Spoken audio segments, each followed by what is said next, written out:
Hello, everyone. My talk today is about Kamailio and FreeSWITCH at scale. There you go. All right, so without further ado, thank you for the wonderful introduction. Today's agenda, we'll have another introduction. We'll talk about the Kamailio what and who, thinking different, tips and tricks, and questions. I'm going to try to go pretty quick so that we can have a lot of time for questions because it's generally my favorite part, and the questions that come from ClueCon are a lot of fun. So introduction, I'm Fred, the end. I'm a VoIP consultant. My first priority is being a dad. I love Kamailio, absolutely love it. I got a whole YouTube out there about why I love it.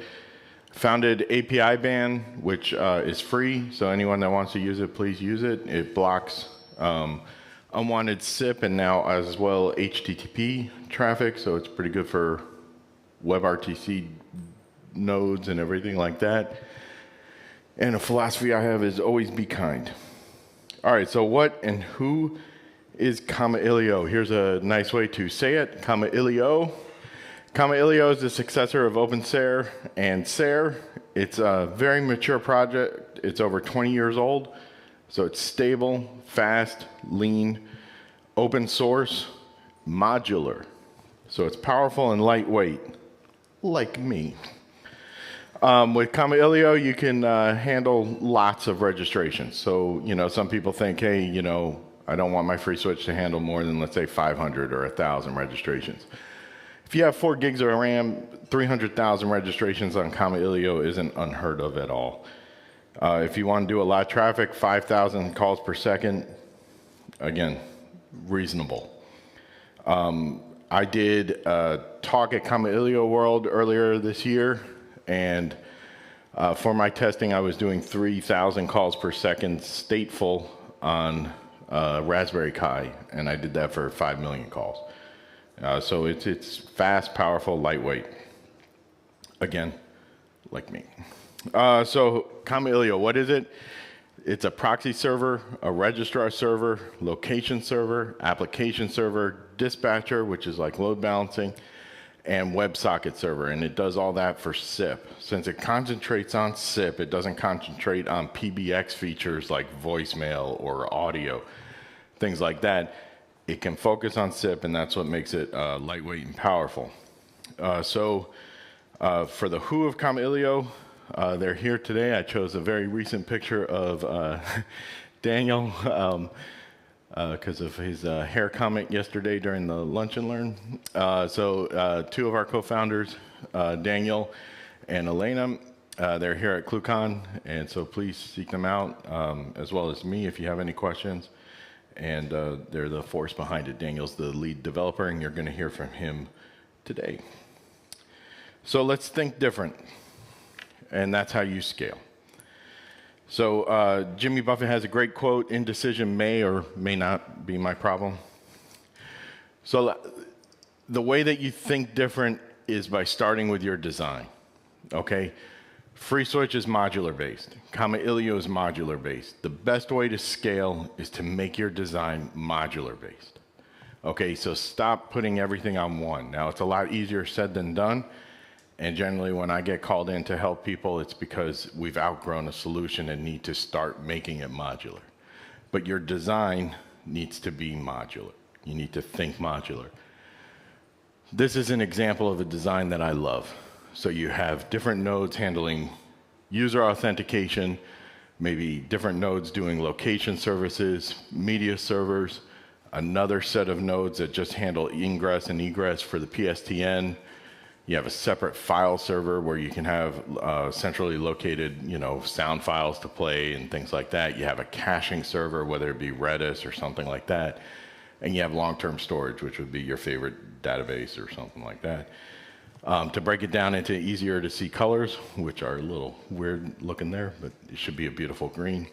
For the yellow, those would be Kamailio servers, and the blue would be a great example of FreeSWITCH. The way I like to make it something scale is by making FreeSWITCH just handle media calls. So keep it as dumb as possible. Take away a lot from it So user authentication and registration moved to Kamailio, location services moved to Kamailio, carrier ingress and egress and LCR decisions moved to Kamailio.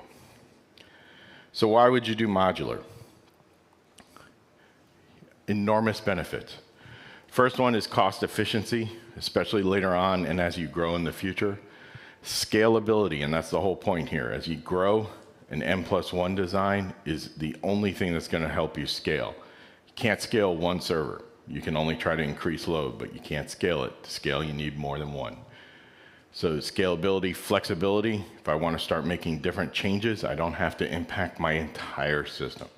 I can move it close and different things. I can try A/B testing, things like that. Flexibility, reusability, quality, and a lot easier maintenance. Doesn't mean it's easier to start it, to move to this transition, but as you maintain it, it becomes a lot easier. So let's move on to tips and tricks. Okay, I've talked about the main focus of a design to be scalable. You got to think modular. So the first tip and trick on how you can get more out of your deployments, optimize your OS. Okay, so the first thing is remembering that FreeSWITCH, Kamailio, all of your main VoIPs, they're layer 7, right? So these are software. They're going to do as good as you give it power to do it. If you're running on Ubuntu, you're going to really have to fine-tune it. If you're running on a different version, fine-tune it. My preference is generally, straight out of the box Debian, because I think it's better for high performance from the gate, but even then you still high perform, or you still tune it for high performance, whether it be something as simple as changing your U limits or things like that. But optimizing your OS. For people that are running Kubernetes and Docker, a lot of times I get called in and we realize that that virtualization on top of another virtualization generally is limiting what the software can do. And the software can be confused by its containers as well. It can think that it has more resources than it's actually getting from all of the virtualization systems that are prohibiting access to it as doing it well. So the more layers you put into the operating system, the more you have to consider running more, making it microservices. That doesn't mean throwing a lot on a little services. It means micro, right? So a lot. Debian is still used by a lot of the devs when they're developing this. It's another reason why I like using Debian, is because I think it gets the most testing out of the box. Literally, Google on, and it's in SignalWire's Confluence, but the U limits, you're going to want to change those. So for options there, just make it unlimited and make it as high as you can. You want to tune the Ethernet as well. And if you're virtualizing it, you really want to do whatever virtualization you can do. I generally stay way out of that.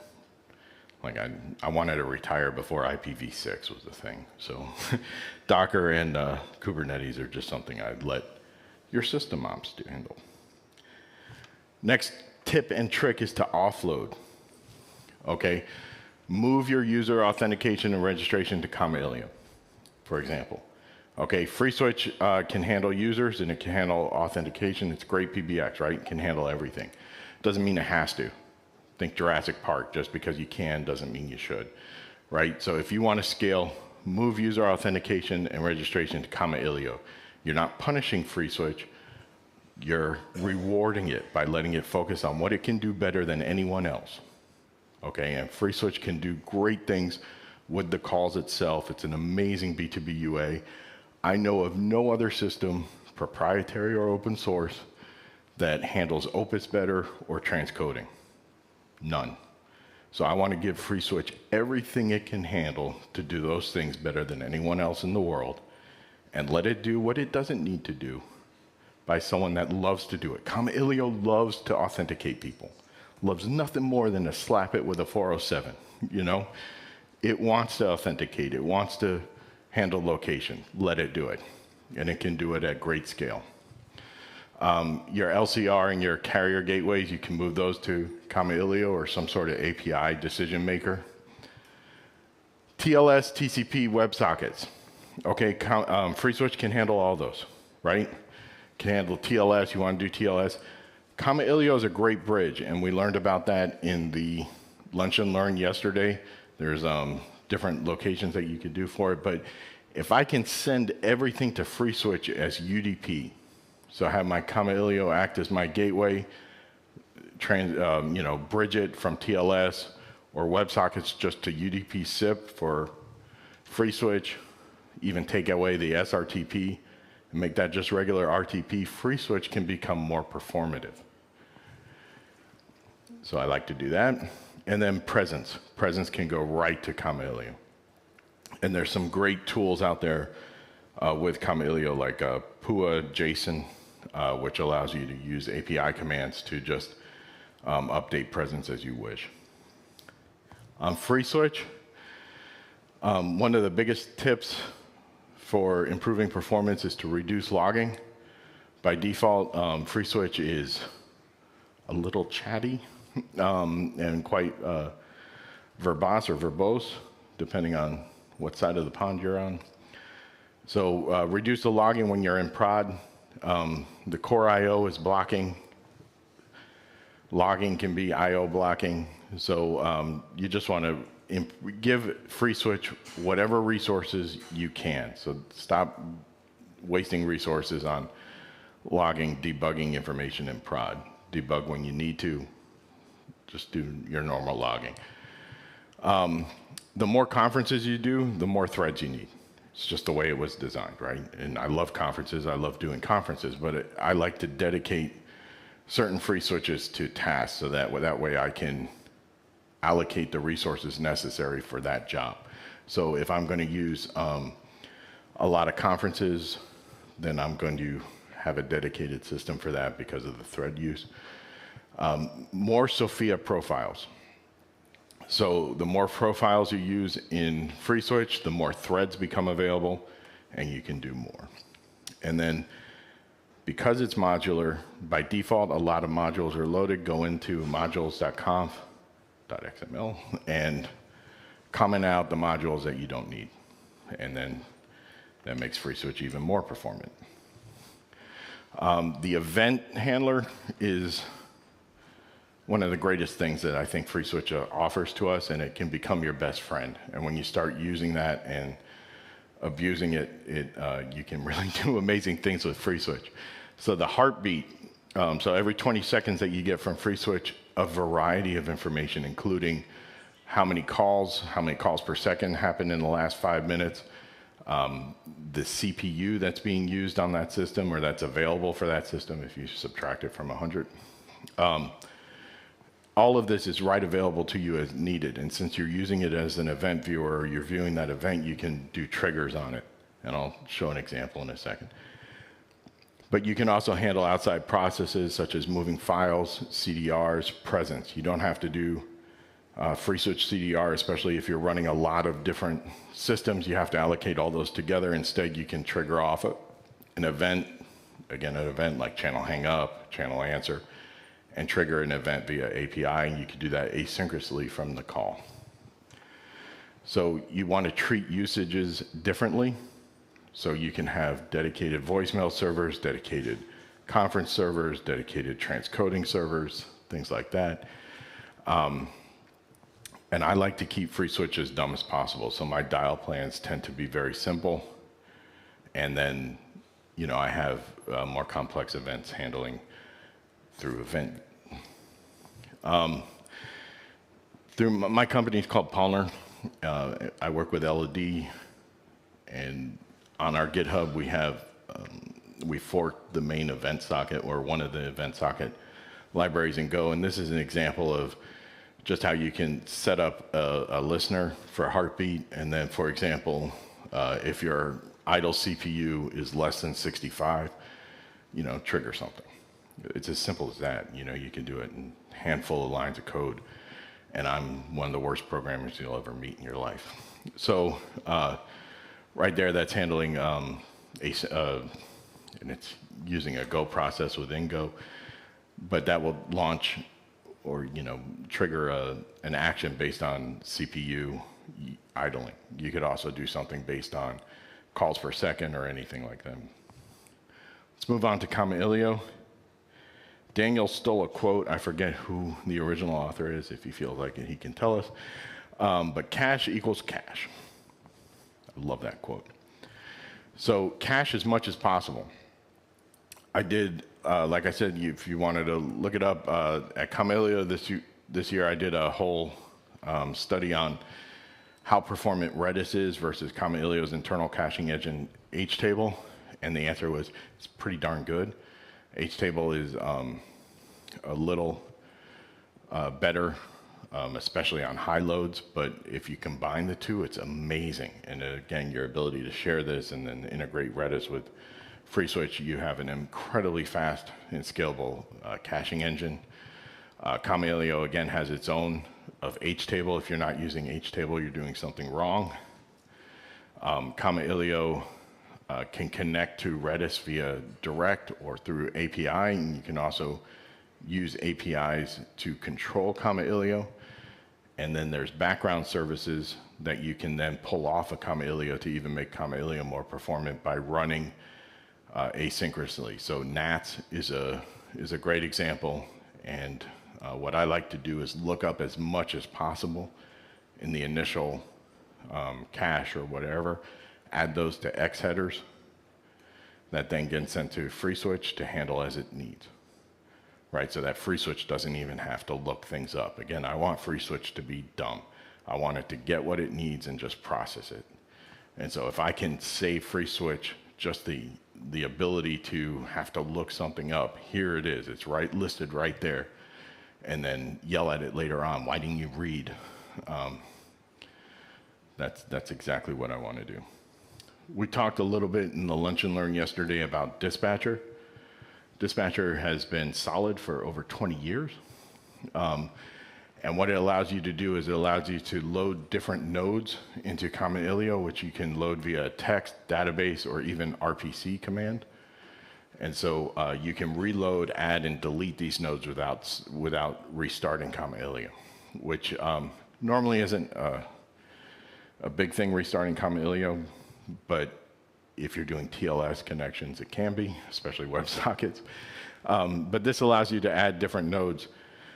And then when you're scaling, especially if we're talking about doing dynamic FreeSWITCH scaling, when it hits a certain, let's say, CPU load, launching a new FreeSWITCH instance, you can then just tell Kamailio, hey, here I am. I'm doing great. Or now if I'm going to remove a node and want to take calls off of it, I can remove from Dispatcher. All calls will continue to route, just no new calls will be sent there. So it's fantastic. Dispatcher is extremely powerful because through attributes, you can also limit what you want. So for example, you could send an attribute that says, I want a max number of X calls here, or I want so many calls per second on this node, things like that. So based on the available resources of that system, you can determine what you want to run on it. And then you can group these nodes by usage. So I can have, for example, a set of voicemail servers, a set of conference servers, so on and so on. Through another set of Go library, we have, this is as simple as it could be to add a dispatcher. So once you have a FreeSWITCH up, you could just do dispatcher add, and it will send it to Kamailio via JSON RPC, and there you go. If there's an error, you can handle it accordingly. Dispatcher remove is a very similar aspect. So you can either just send directly via JSON. I do this to just make it even simpler. Some of the other things, like I said, was attributes. I like to put in, CPS, total calls, if there's a different prefix or socket that I need, which is especially useful if you're using carrier nodes. So for example, let's say this carrier only allows X amount of calls per second, or I can't have more than this many total calls running on the simultaneous calls, things like that. I need to prefix this carrier with a plus, but this one, of course, doesn't use the plus because no carrier understands that E164 is a designated format, for Christ's sake. and then you can trigger actions based on an event, based on a dispatcher node going up and down. We have event routes built into Kamailio. We send option pings based on the response or lack thereof. A node is automatically marked down, and you can create an actionable event on it, for example, setting an alert or just marking it down, things like that. And you can use dispatcher as stateless or stateful. Stateful is very helpful when you want to do failover routes to another dispatcher, for example. So my final thoughts is being modular allows you to do N+1, especially on the gateway nodes. So when you're doing, let's say, WebRTC, you can have just a ton of different gateway nodes as you need. You could put them in different locations. Phenomenal for any cast. Right, so if your network is using any cast and you want to put different locations anywhere you want, it's a phenomenal way. Kamailio has a built-in DMQ, which is distributed messaging queue. It uses SIP. NAT is also a great way of asynchronously updating things. And NAT is not NAT. It's a mostly Golang method, and it's been integrated into Kamailio really well. You can have your own dedicated presence nodes in Kamailio and publish via API, and I would run in memory whenever possible. And you just get vast improvement, and with DMQ on a resync, you can come up. And so I've left hopefully at least 5 minutes for questions. Ask me anything. Ask me about Kamailio, API ban, you name it. Thank you for flying Kamailio, and I hope to see you all at Kamailio World in Berlin. Thank you. Thank you, Fred.